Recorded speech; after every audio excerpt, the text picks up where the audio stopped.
What's going on, guys, and welcome to another episode in the Arsenal career mode. This is episode number 6, and in today's episode, as you can see, we're jumping straight into this one with a game away in the Premier League at the Molineux against Wolverhampton Wanderers. Of course, in real life, Wolves have just sacked their head coach Bruno Lage, so Bruno Lage out of the job at Wolves right now.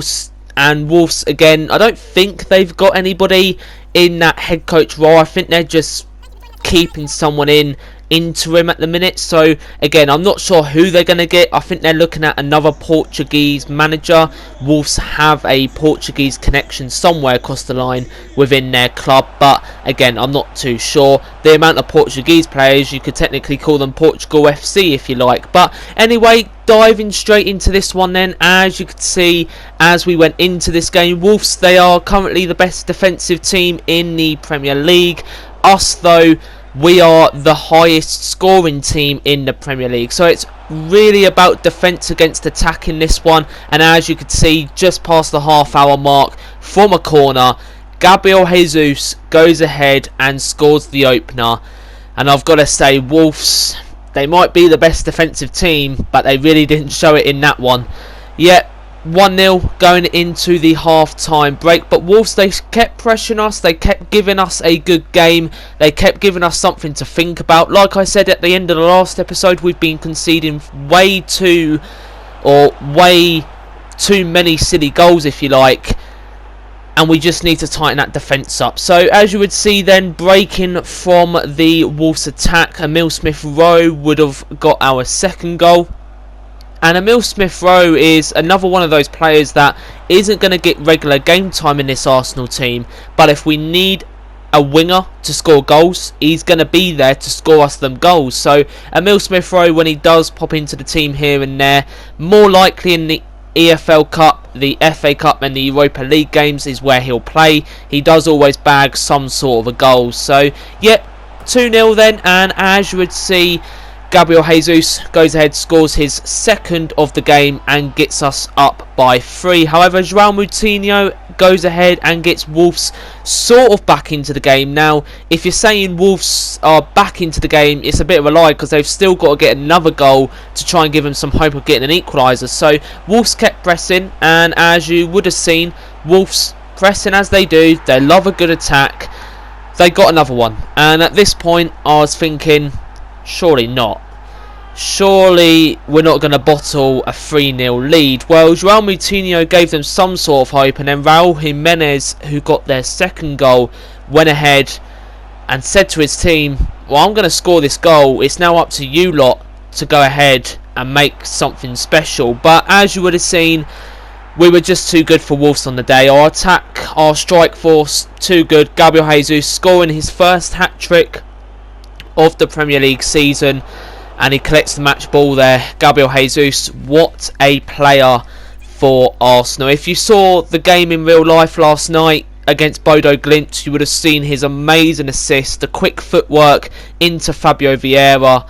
Fabio Vieira finishing that one. Of course, if you didn't see, Arsenal won 3-0 last night in the Europa League in real life. So, yeah, great result for the Gooners. But, again, the recruitment that Arsenal have been doing, it's amazing, isn't it? They're signing players that are fitting the system. They're young, they're building for the future, and it's working with Mikel Arteta. So, that one out of the way then. 4-2 win against Wolves. We're still on that hot run of form. We're still picking up 3 points in the Premier League.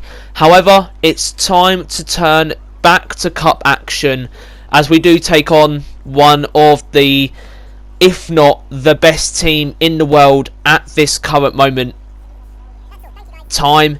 It's Manchester City. Yeah, and you would have seen by their probable lineup, they weren't taking us lightly, were they? No, Erling Haaland, Phil Foden, Kevin De Bruyne, Rodri, Bernardo Silva, Ederson, Cancelo. Honestly, them names, they're just scary, aren't they? But, however, we were pressing Man City early on into this game. We were getting on a few attacks. We were giving them something to think about. And then this happened. What on earth was Rodri thinking? I think it was a miscommunication, Rodri and Ederson, but what happened here was Fabio Vieira collected the ball. It was a poor touch from Fabio Vieira. Rodri goes to pass it back, I think, to Ederson. Ederson doesn't read it, steps away from the ball, and then Rodri goes and scores one of the best own goals I've probably ever seen in my life. So we lead 1-0, but as you would have seen, it wouldn't last long.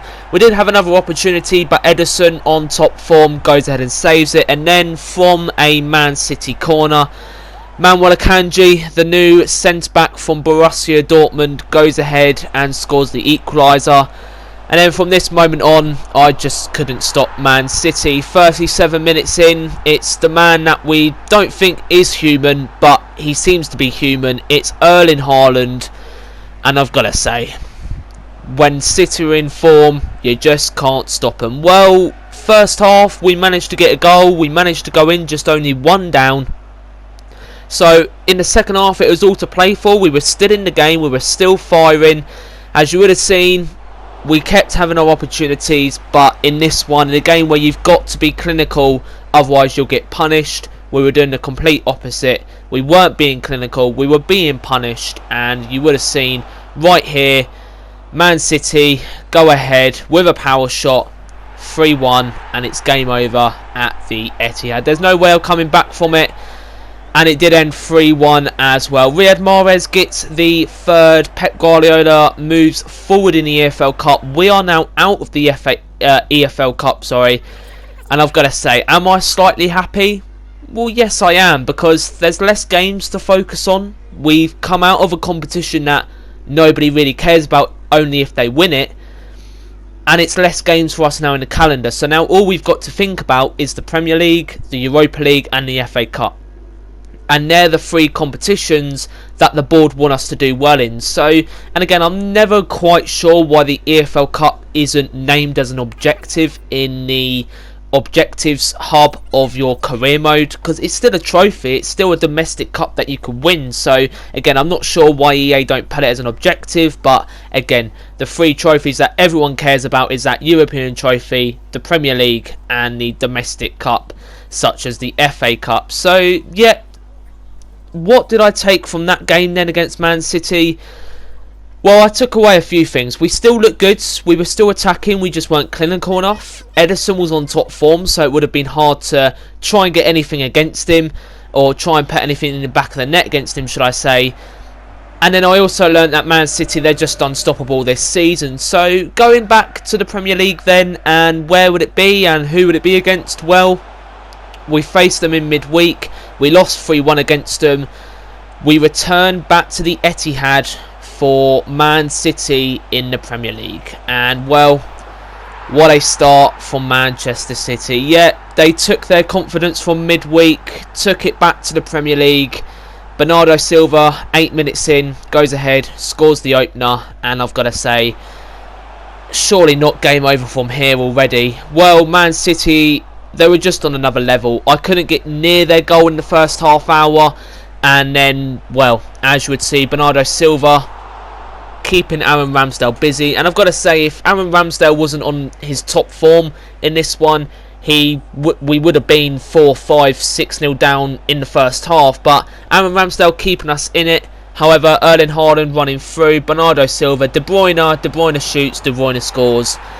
25 minutes, and it's Man City 2, Arsenal 0.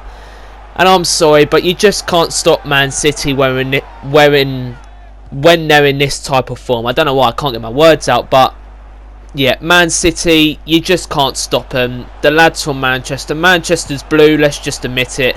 And then half hour, well, the third goal went in, and I knew it was game over. Yep, the first half hour, like I said, we couldn't get anywhere near their goal. We couldn't attack Ederson. We couldn't put anything or try and give him a problem of some sort. But the second half, bit different. We were getting on the attack. We found our feet. A bit too late, though, being 3-0 down. Emile Smith-Rowe had an opportunity here. The only real best opportunity we had throughout the whole game. And he puts it wide. And, well, what's that saying? When it rains, it pours. Well, we missed that opportunity with Emile Smith-Rowe.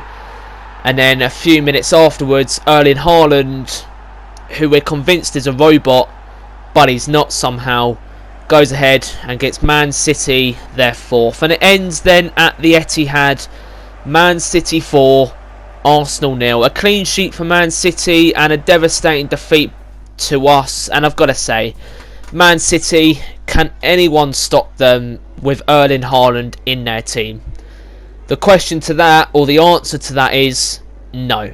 I possibly couldn't get anything past their midfield or reach the defence. So again, you've got to ask questions. Are Man City capable of winning that Champions League somewhat this season or next season with Erling Haaland? Well, they've got to. Otherwise, it's a failure.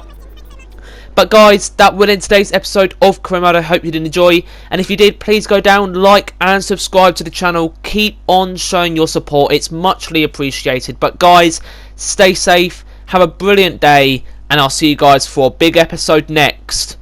Thank you guys. Talk to you soon. Bye for now.